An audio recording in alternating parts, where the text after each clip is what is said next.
Grab a refreshing Tab Cola and a delicious prison burger because we have the 100th episode of American Horror Story. But before we get into our detailed breakdown, if you haven't checked out Castle Rock, I highly recommend it, and yes, I do breakdowns for it. Hashtag shameless self-plug. We're in 1985, approximately a year after the events of Camp Redwood's second massacre, at the beautiful Hollywood Premier Motel. You know it's a high-end establishment with the amount of prostitutes in the parking lot. Last episode we left off with Ricky and Jingles heading off to Los Angeles to start a beautiful life together terrorizing the City of Angels. But a year in, things aren't going so well for our friend Jingles. We'll get into that in a bit. A German woman on vacation with her husband Horst and her two Children of the Corn lookalikes goes over to Ricky's room to tell him to turn it down. After all, they have a busy day at Disneyland tomorrow. Also, I love these tiny details like the husband wearing a Hollywood souvenir shirt, so you know they're from out of town. Ricky opens his smoke-filled room, eyeing the German woman sexually.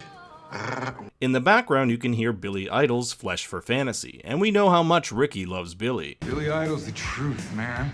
He grabs the woman, but Jingles warns him to let her go. And what is with that facial hair, Jingles? I mean, come on. Jingles and Ricky have been here for a year, and living with Ricky has gotten on Jingles' nerves. He doesn't like the music, and Ricky lives like an animal. Oh, and they're constantly killing. In fact, Jingles says he's killed 11 and constantly haunted by the faces of his victims. He wants out, but Ricky reminds him, That's not your decision to make. Satan gave you life. If you remember at the end of last episode, Jingles was killed by Xavier and later given a second chance at life through the resurrected Ricky. He made a deal with the devil, and although we never hear what this actual deal is, it's safe to assume it was life in exchange for eternal service to the Dark Lord. Service which means killing, and if Jingles breaks this deal, there will be hell to pay, literally. Paranoid by Black Sabbath plays as we see a short montage of Jingles watching disapprovingly as Ricky kills. At a nearby convenience store, Ricky goes in for a beer, and Jingles changes the song to REO Speedwagon's Can't Fight This Feeling, which has the lyric, I've forgotten what I started fighting for. Our poor Jingles feels trapped. He's forgotten what he's fighting for. While looking at the paper, he sees that Ricky has been identified and is wanted for murder. Totally off topic, but there's also an article talking about Hurricane Elena, which was a real hurricane that pummeled Florida around the same time. Jingles buys a copy of the paper and gives it to a woman who notices Ricky in the store. Soon a crowd of locals surround Ricky, calling him El Matron, and if high school Spanish,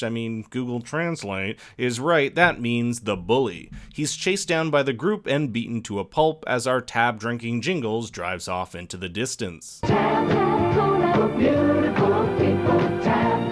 And we're back at Camp Redwood in the year 1989, 5 years after the events of episode 5. We meet Dustin the birdwatcher, who stumbled across the camp in search for waterfowl. He passes one of the cabins, which has since been abandoned, and has graffiti exclaiming, Brooke wants your blood, a nod to how Brooke was framed by Margaret for the 1984 massacre. Home Sweet Home by Motley Crue plays when we see Montana sunbathing at the dock. We saw her last episode become one of the ghosts of Redwood, unable to leave the grounds, but it seems as though she's made herself at home, wanting to open our precious birdwatcher's fanny pack. I'm also curious if he takes a photo of her, will she be visible in it? Anyway, she tries to seduce him and he tells her he has a girlfriend. We'll get to her in a bit, but he succumbs to her charms and is brutally murdered by her. We then see Midge and the other two counselors from the original massacre commenting how unsophisticated Montana is. Xavier calls them old-timers and proceeds to make out with Montana. Remember in episode 1 we learned that they used to date, so it looks like they've rekindled things. The introduction of the original counselors here is interesting because it may throw a wrench in the idea that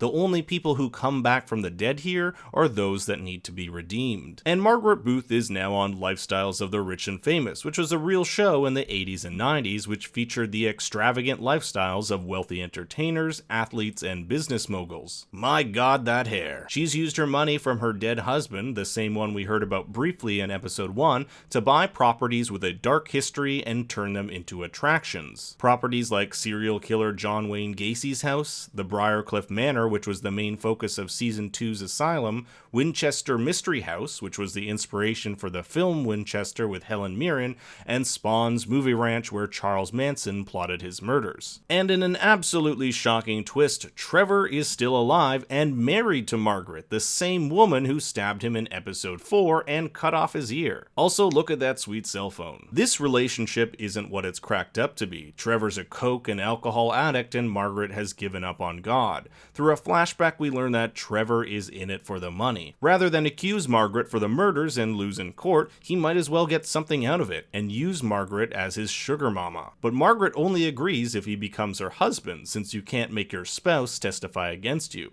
But now Trevor feels trapped, just like Jingles, when Margaret's assistant Courtney comes in. This guy just plays the most ridiculous characters. He was in Season 3's Coven, or you might remember him as the eccentric medium Cricket in Season 6's Roanoke. He tells them that Brooke has just lost her appeal and is set to be executed. Going down what I believe to be death row, Brooke is confronted by Ricky, who has since been captured. Xavier and Montana go through Dustin's campsite when Ray strolls in pissed that they've killed another innocent person. None of them know why they're stuck there, and the old-timers seem to be just as pissed as Ray at the total disregard Xavier and Montana have for other people's lives. They uncover a paper telling them of Brooke's soon-to-be execution when Dustin's girlfriend arrives, and Xavier makes quick work of her. Brooke is haunted by Ricky and the thoughts of her impending death with the words, "Your final home," written in her cell. Ricky has somehow astral projected with the powers of Satan and makes Brooke a deal. His master believes she has potential and asks her to join them, to which she politely declines. Off. We get another shot of Ricky with those black eyes, which we also saw possess Michael Langdon last season. Margaret receives a report from Courtney that things are going well at their Lizzie Borden property, the woman who was suspected of killing her father and stepmother with an axe in 1892. Courtney suggests they sell the business while the business is hot, but Margaret's greed is too much, which is a likely indicator that Margaret will die this season and lose everything. Trevor shows them a newspaper, damn, there's a lot of newspapers in this episode, that reports on the two found dead at Camp Redwood, and since they still own the property, they could be held liable. But Margaret sees opportunity in this. We catch up to Jingles, who has started a new life in Alaska with a woman named Lorraine. This actress also played Hayden McLean's sister in Season 1's Murder House. Jingles apparently saved this woman's life. She used to be a prostitute, so it's possible that they met at the Hollywood premiere. They both now live a happy new life, with Jingles working at Video Shack, which is a throwback to video rental stores like Blockbuster. Here we see his new alias Donald, and some fun fake movie posters in the back. Donald might be up for a new position at the opening of a new Video Shack in Juneau, as Brett says, "Lots of opportunities in VHS." Margaret comes up with the brilliant idea to go back to Camp Redwood with a food and music festival. People can actually stay in the cabins where the massacre happened. What could go wrong? We also see Chet interacting with Montana here, pretty much confirming that he did indeed die via drowning by Margaret and he wants his revenge. Jingles watches the announcement of the festival, telling Lorraine he's over it. He has a new life and he's free. But is he? Meanwhile, back in jail, Ricky is visited by an admirer simply known as Red. She tells him of Camp Redwood's music festival, and we learn of Ricky's desire to be remembered. I don't want to fade, Red. I want to be immortal.